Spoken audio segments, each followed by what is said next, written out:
They don't warn you before they betray you. That's what makes it hurt so deeply. The handshake, the smile, the "I've got your back" moments, all part of the performance. You don't see it coming because you don't want to. We assume loyalty from the people we let closest. And that assumption, that's where the blade slides in. Reality check: most betrayals aren't born from hate. They're born from opportunity. The moment you look vulnerable, the moment they sense you're unguarded, they strike. Not because you are weak, but because you look weak. That's the harsh truth. In this world, appearances are everything. You could be fighting the darkest battle of your life internally. But if you show it, if you bleed in front of the wrong eyes, you become a target. People don't destroy you because they know you. They destroy the version of you they think they can defeat. Survival through perception. Machiavelli didn't teach survival through strength. He taught survival through perception. The world doesn't care how much you're hurting. It only cares how strong you appear. So protect your image like armor. Hide your pain behind stillness. Let your silence confuse them. If they believe you're unshakable, they'll hesitate. And hesitation, that's power. This isn't about being fake. It's about understanding the battlefield. In a world full of wolves, your survival depends not on how you feel, but on how you look when you're bleeding. Be the storm they don't see coming. Be the presence they don't dare to test. Because in the end, it's not betrayal that breaks you, it's being unprepared for it. Perception is deadlier than reality. In a world driven by optics, it's not your truth that shapes your fate, it's what people believe about you. Reality is silent. Perception speaks volumes. You could be calm, capable, and composed on the inside, but if you appear broken, uncertain, or lost, that's all the world will ever see. And once they see weakness, they won't ask questions. They'll attack. Machiavelli understood this long before psychology gave it language. People don't dig for truth. They settle for what looks true. So if you want power, don't fix your wounds. Fix your image. You don't need to be invincible. You need to look untouchable. Silence is strategic power. The loudest person in the room is rarely the most powerful. True power moves in silence. It watches. It waits. It calculates. In a world where people overshare their pain, their opinions, and their plans, silence becomes the most terrifying language. Because when you don't speak, no one knows what you're thinking. And what people can't read, they can't control. Machiavelli's rule: unpredictability is a weapon. The more you reveal, the more ammunition you hand to your enemies. But when you hold your tongue, when you move without warning, you become something far more dangerous, a mystery. Emotional outbursts, public complaints, constant self-expression. Those aren't signs of strength. They're signs of exposure. You never see the lion preparing to pounce. It just strikes. That's how silence works. It unsettles. It leaves room for fear, for doubt, for imagination. And imagination is often more powerful than truth.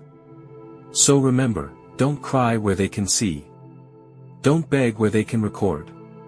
Suffer in silence. Heal in silence. Rise in silence. Because silence doesn't mean weakness. It means control. Detach emotion from decision-making. Emotion is the easiest trap to fall into, and the hardest to escape. It clouds your vision, hijacks your judgment, and makes you reactive instead of strategic. The world wants you to feel everything so you can be manipulated. But if you want to rise above it, you must learn to separate your feelings from your moves. Ask yourself, cross mark, how do I feel? White heavy check mark, what does this achieve? That question changes everything. Emotionally impulsive people regret more than they win. They lash out, apologize, and repeat the cycle, never realizing they're being played. Not you. You're here to move with precision, not passion. You're not here to be liked. You're here to be respected. And respect doesn't come from being agreeable.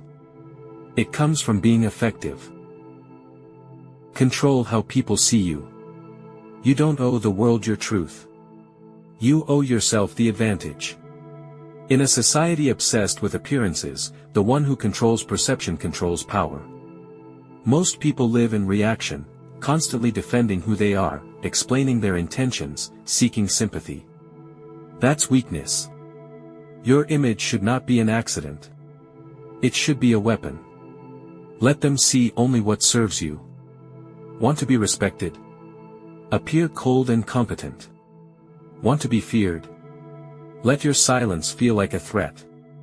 Machiavelli said, "Everyone sees what you appear to be. Few experience what you truly are." That's not deception. It's strategy. Limit access, control influence. Access is power, but only when you're the one controlling it. The more people can reach you, the more they study you. They learn your habits, your reactions, your weaknesses. And once they know your patterns, they can predict you. And what can be predicted can be controlled. If you want to remain untouchable, you must become selectively available. Be friendly but distant. Present but hard to pin down. Let them feel your presence, but rarely your vulnerability. Don't confuse openness with strength. The more you share, the more you surrender. The most dangerous people aren't loud. They're quiet, watching, deciding who deserves proximity. Your life is not public property. It's a fortress. And not everyone should have the key. Loyalty is conditional. Leverage is power.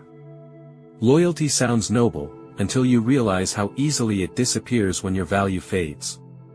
People don't stay loyal to you. They stay loyal to what you offer them: status, protection, opportunity, validation. When those benefits vanish, so does their allegiance. That's not betrayal. It's reality. And Machiavelli never trusted loyalty. He trusted leverage. If someone respects you only because they like you, that bond is fragile. But if they respect you because they need you, or fear the consequences of crossing you, they'll remain loyal even if they can't stand you. That's not manipulation. That's strategic stability. Strike without warning. Half measures are invitations for revenge. In a world where betrayal is common and weakness is exploited, you don't win by reacting emotionally. You win by ending threats completely. When the time comes to move, don't hesitate. Don't announce. Don't give warnings. End it quietly, surgically, permanently. Your enemies must never see the blow coming. They must feel it when it's too late to stop it. Master influence from the shadows. Power is safest when it's invisible. The most dangerous person in any room isn't the one giving commands. It's the one shaping decisions without ever being seen. When you don't threaten egos, people confide in you. They trust you more because they don't feel you're trying to dominate them. And that trust gives you the one thing louder than power: influence. Be the hand behind the curtain, not the face on the throne. Let others wear the crown while you own the kingdom. Life lesson: power is perception. In a world where appearances shape outcomes and loyalty is often transactional, the greatest advantage you can possess is control of your image, your emotions, your access. You don't need to be the loudest voice in the room to be the most powerful. True influence comes from being unreadable, strategic, emotionally disciplined. Play the long game. Let others fight for attention while you quietly build power in the shadows. Because the one who is silent, self-possessed, and underestimated, that's the one who wins the war before it's ever declared. Now ask yourself, who have you been bleeding in front of? What perceptions are you letting others define for you? Where do you need to replace emotion with strategy? The battlefield is yours. Move accordingly.